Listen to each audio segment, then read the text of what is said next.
Square Garden because the Knicks are back in the NBA's Final Four. Welcome to Playoff Central Live, presented by State Farm. Former Knick Channing Frye, Dennis Scott. I'm Matt Weiner. Good to have you with us. You know that city. I mean, we've all been there a bunch. We've all been in that building. We know the passion. It's one of the NBA's oldest franchises. They've been waiting a long time for this night. A long time. And I have said this since even when I was in the league and not playing on the Knicks. When the Knicks are good, it's great for basketball. Mm-hmm. You felt the electricity in Madison Square Garden. When Lenny comes out, you know it's a different level of focus and energy for New York. And Boston just could not hit a three early in this game, and the hole just kept getting bigger and bigger. Matt, when you look at the stat sheet, you know, Boston still got up for their 41 threes. They're still going to play their game. So once again, Shannon, they go cold at the wrong time. So you're just watching this. It's like these are the same shots they got in games 1 and 2. They didn't miss them. They lost. Games 3 and 4, they made shots. They win. You come back for game 6 on the road. Derek White was on fire last game getting these same shots. So I hate saying it, Matt, but we say it every time we sit here, Shannon. Miss or make league, really? I just think this. In the playoffs, Sometimes. you tell me this. You know what I mean? It's like, come on. Yeah, you look at your team when you go on that plane, and you're looking like, man, we just gave everything we had just to get here. Right. That little bit of doubt, right? Mm-hmm. If they had made those shots, this game would have been different. Correct. Right? And like Correct. you just said, make or miss. When you're playing a wounded dog, you know, you're going to go for that killer bite. And they were shooting threes, and we were like, ugh. Right. Why are they right. trying to – they're trying to win the game in the first quarter. Right. And the Knicks said, hold on now. We're going to take advantage of you on all levels. On the block, getting to the free throw line, and then defensively – you look at they only took 10 free throws. That means you weren't dry. You weren't like we're in game 5. You were No. drawing and kicking. You were getting into. You were talking about Jalen Brown getting 2 feet in the paint and then spraying out for the 3. Where everything was just around the perimeter tonight, man. Yeah. And I think we said it watching from where we were watching, and I think Richard Jefferson said it early in the broadcast. The shot quality for the Celtics. It wasn't just that they were taking threes. They always take a lot of threes.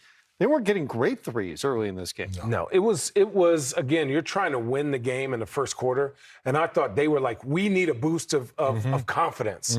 And you know what? Basketball, and I tell my son this, and well, all my kids, basketball is the most subconscious game ever. If you don't believe that Jason Tatum is their closer. He is the most talented guy on the team. When you're missing that, you need a big lead, especially when you're used to getting big leads. So what they're trying to do is they're trying to skip steps.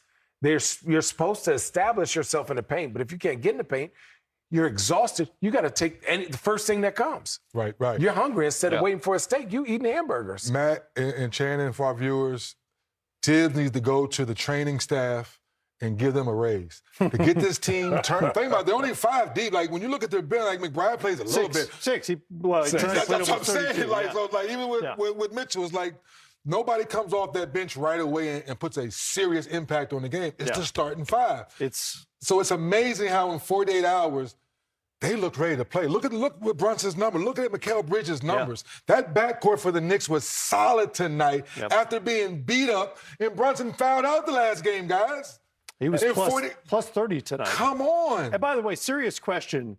What did the two of you make of the fact that Knicks starters were playing with 5 minutes Tibbs is crazy. left to go Tibbs is in flat a out game crazy. You're crazy, where Tibbs. the final margin was 38. We love and hate you in the same breath for doing it to the Knicks starting 5. It's crazy. Well, it borders on, frankly, irresponsible because you're looking at a potential injury. What if somebody gets hurt and has to miss the Eastern Conference Finals? That's such a great point. If something would have happened to Bridges or Brunson, one of your guys in the backcourt, they're not ready for games 1 and 2, yes, New York Knicks fans would want to hang Thibodeau because they shouldn't have been in the game. You're up by 34 with 9 minutes, the whole fourth quarter. What's the upside at that point? Listen, somebody pointed out to me with probably 6 minutes to go, they could literally dribble out each possession and win the game by 20 probably. Yeah. Why do you need starters out there at that point? I asked early in the year why, like to give your guys a break. But I'm looking at these minutes other than OG, right? But I'm looking 32, 34, 29, 34. I'm thinking that's actually, I'm not even mad at that, right? I thought they had played more. Yes, there is a irresponsibility at times for us watching. He has his system, right? And I question it. People question it. Always. He's always going to play this way. And if he wins, then they're going to say, well, maybe we need to play like that. But he hasn't won yet. So what we're going to say is they're in the Eastern Conference Finals, and they have not been there in a while.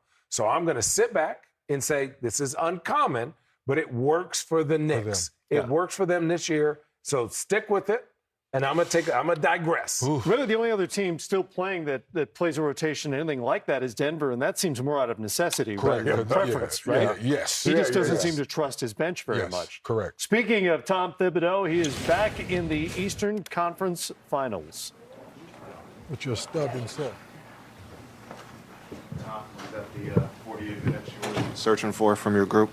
Yeah, I thought start to finish was terrific.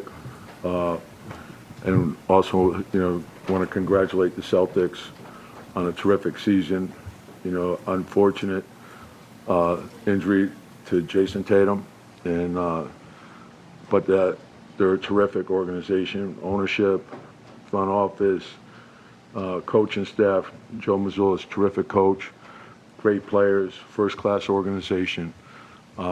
Hats off to them for the season they had and defending their championship.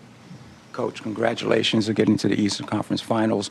Would you say tonight's performance was the best in the postseason? Probably, and we knew we would have to play 48 minutes against them. They're terrific on both sides of the ball. They play their style no matter what. And so they're not going to hand you anything. You have to earn it, and I felt that we did that. Tom, it seemed from the start, and then even when the league got to 30, you guys were beating the loose balls and stuff. The urgency you had talked about, was that kind of on display there all game long? Yeah, and again, it's how you respond to the challenge that's in front of you. And so, and we can't get carried away. Obviously, it's a great win, and we advance, and, but you also understand you have to get ready for the next series. And we know that Indiana's a terrific team, and we're going to have to be ready. Tom, you guys obviously, through the first few games of the series, dug a bunch of holes that you had to fight back from. Today, you guys jump out to a huge lead. Just was there a difference in approach? Did you sense that the team was going to come out? You got to win games different ways. So every game's different. Then there's really no carryover from one game to the next, other than you have to be ready to win that game that particular night and understand, what you need to do in order to do that. And I think when you understand that part of it and you understand how important your preparation is, that gives yourself the best chance to win. So you learn from each game and you try to move it forward. Tom, Mitch had a bunch of strong defensive possessions in that game. He had one in the first half where, transition closes out on Drew Holiday to Brown in the corner. He takes away another three from Brown and then ends up getting the steal. So what's going through your mind when you watch a guy with that length just be able to take away that many shots in a row? He's very athletic. He anticipates well.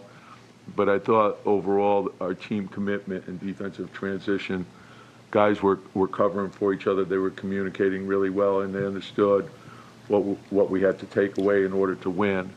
And it doesn't really matter whether you're talking about defensive transition or you're talking about pick and roll defense.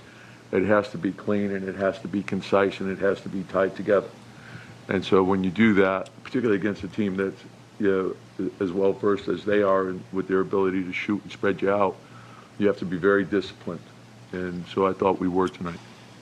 Hey, Tom, Josh Hart, triple-double. What did you make of the way he impacted this game? Yeah, and that's who he is. It's like he impacts the game a lot of different ways. Sometimes people get stuck on, well, he didn't shoot the ball or he didn't do this.